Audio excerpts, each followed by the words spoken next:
So dear students, as you know that we are discussing 9th science and the unit is structure of the atom. In this unit, we have learnt that atom is no longer a simple and indivisible entity as proposed by Dalton in his famous atomic theory, that is the Dalton's atomic theory. And now we know that atom contains some charged species which we called subatomic particles, and these are electrons and protons. Electron was identified by J.J. Thomson, for which he got the Nobel Prize, and proton was identified or discovered by E. Goldstein.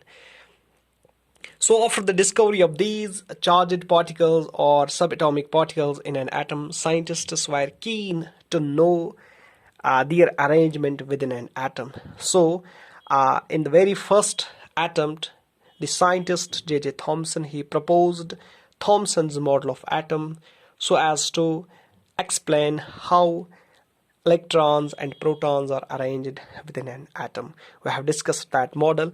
Dear students, today we will discuss the second model, that is the Rutherford model of the atom. Dear students, Rutherford was also interesting to know how these subatomic particles are arranged within an atom, and for that he performed an experiment which is known as alpha particle scattering experiment.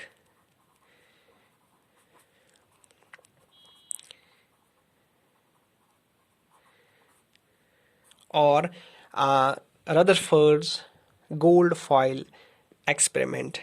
Dear students, what Rutherford did in that experiment, he made some alpha particles which were fast moving and highly energetic particles. He made them to fall on thin gold foil, and the alpha particles were scattered, and he used simple materials for that experiment to know how the electrons and protons are arranged within an atom. So dear students, the Rutherford, he took a lead chamber. This is the lead chamber, and in this lead chamber Rutherford took radioactive material, radon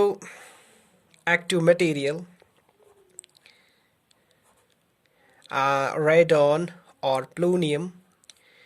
Dear students, this radioactive material, it is actually the source of this alpha particle.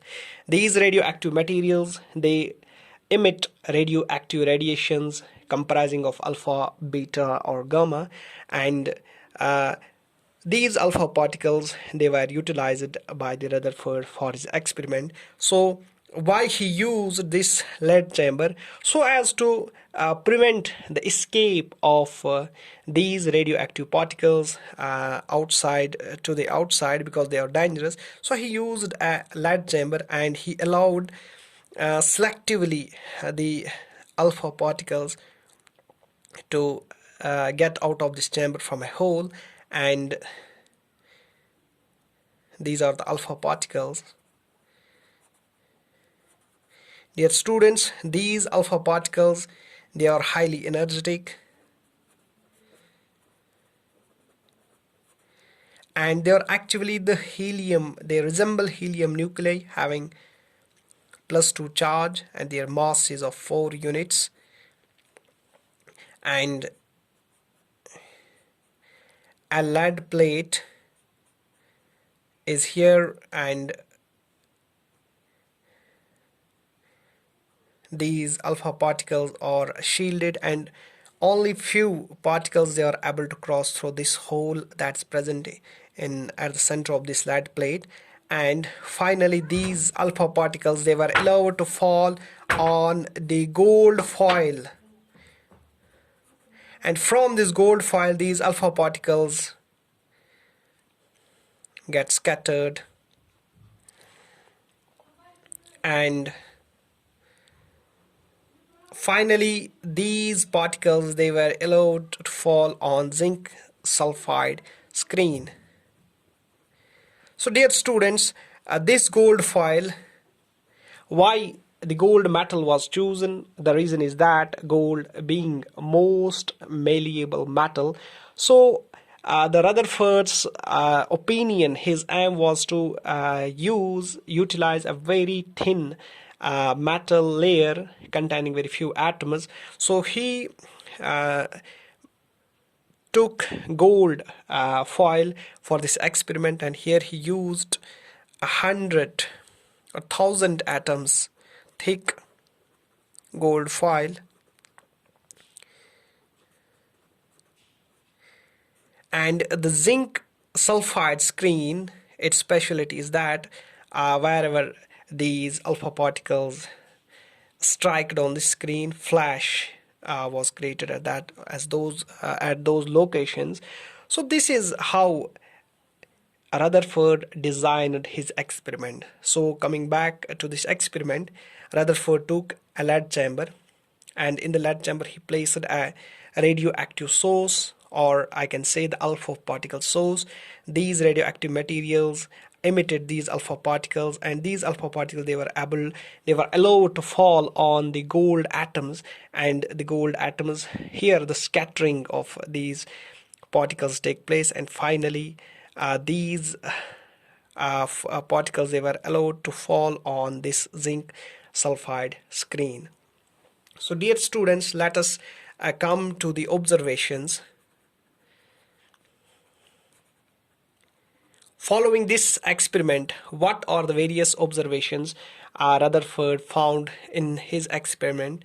So first observation is that, dear students, most of the alpha particles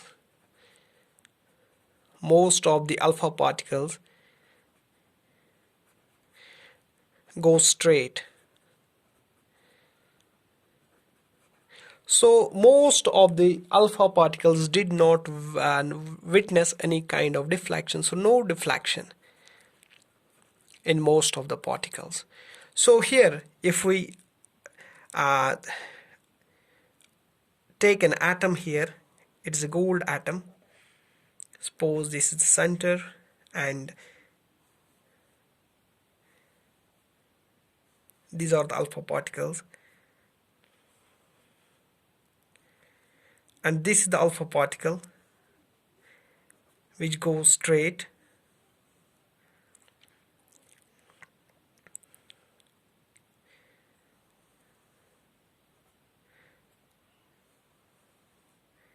So most of the alpha particles, they go straight through these gold atoms. So no deflection was seen in these particles. So these are the alpha particles. So this observation, from this observation, Rutherford concluded that the atoms has a large empty space.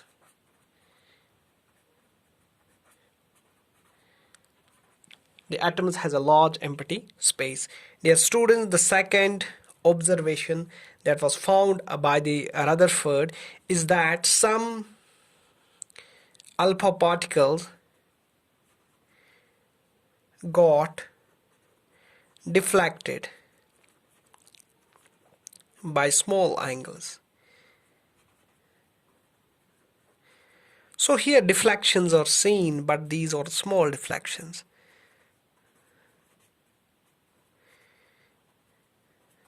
So there are some particles like this. This is the deflection.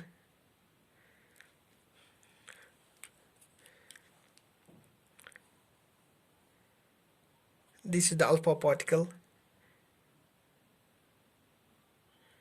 This is the deflection. So dear students, some alpha particles got deflected by small angles. It was observed by the Rutherford in this experiment. Dear students, from this observation, Rutherford concluded that a positive charge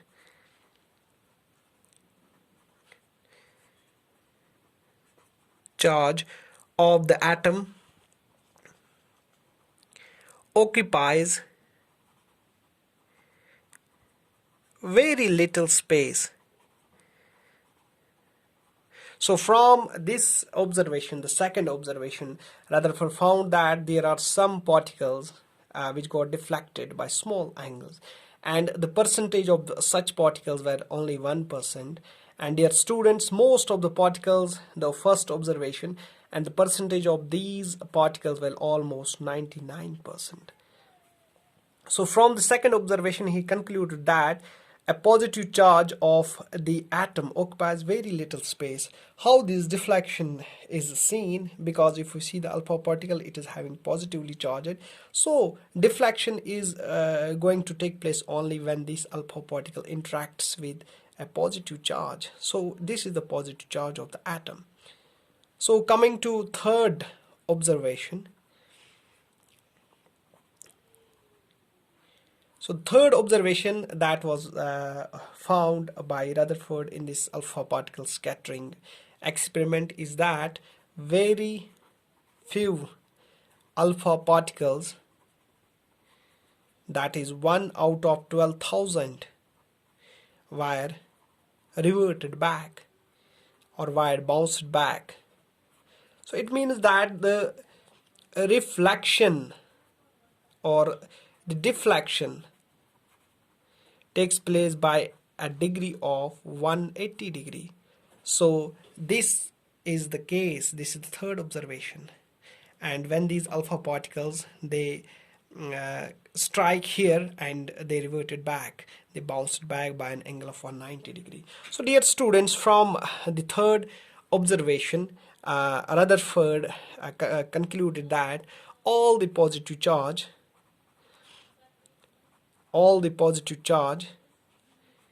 and mass of the atom that is concentrated in a very small volume within the atom. Why small volume? Because here only few alpha particles were reverted back. So it confirms that the portion is very small portion, and the portion is actually contains the all positive charge, and mass of the atom is concentrated in this volume. So dear students, these were the three observations and conclusions that were found by Rutherford in his alpha scattering method. So on these observations, Rutherford proposed a model which is known as nuclear model of atom. Nuclear model of atom. Nuclear model of atom. So actually the nuclear model of atom is that on the basis of these observations and these conclusions, Rutherford proposed the nuclear model of atom, and there are various postulates of this model. That is, the first postulate is that the atom, it contains a positively charged center, that is the nucleus, and it is a very small, and almost its whole mass of the atom is concentrated. It resides in the atom. So I can write here that there is a positively charged center in an atom which is called a nucleus, which is called as nucleus, and almost whole of the mass of the atom resides in it. So first postulate is that an atom contains the nucleus, and this nucleus is positively charged, and it contains almost all the mass of the atom. So dear students, that's why Rutherford's model of atom is specially known as for its discovery of the nucleus. And the second postulate is that Then comes the second. So first is the nucleus, then comes the extranuclear part, and this is the extranuclear part in which electrons revolve around the nucleus in circular orbits. So second point is that the electrons revolve around the nucleus in orbits. These are the energy levels or well-defined circular paths. And dear students, third point, I will write it here. The radius of nucleus is small, that is 10 raised power 5 times smaller than that of the radius of the atom. So dear student, the first postulate of nuclear model of atom is that the atom consists of a center which is called a nucleus, which is positively charged, and almost all the mass of atom resides within it. And the second is the atom contains another part, that's extranuclear part, while electrons are present, and these electrons, they revolve around the nucleus in well-defined energy levels. And dear student, the third part is that the radius of nucleus is small, and that is concluded from this third observation because only few particles were reverted back, that is 1 out of 12,000. So here it was found that the radius of nucleus is very small, and it was roughly calculated that the radius of nucleus is 10 raised power 5 times smaller than that of the radius of an atom. So dear students, this is the whole Rutherford's model of atom. In next class we will discuss its limitations and then the next model of atom. Dear students, I hope that you have got this model very well. Thanks for watching the class.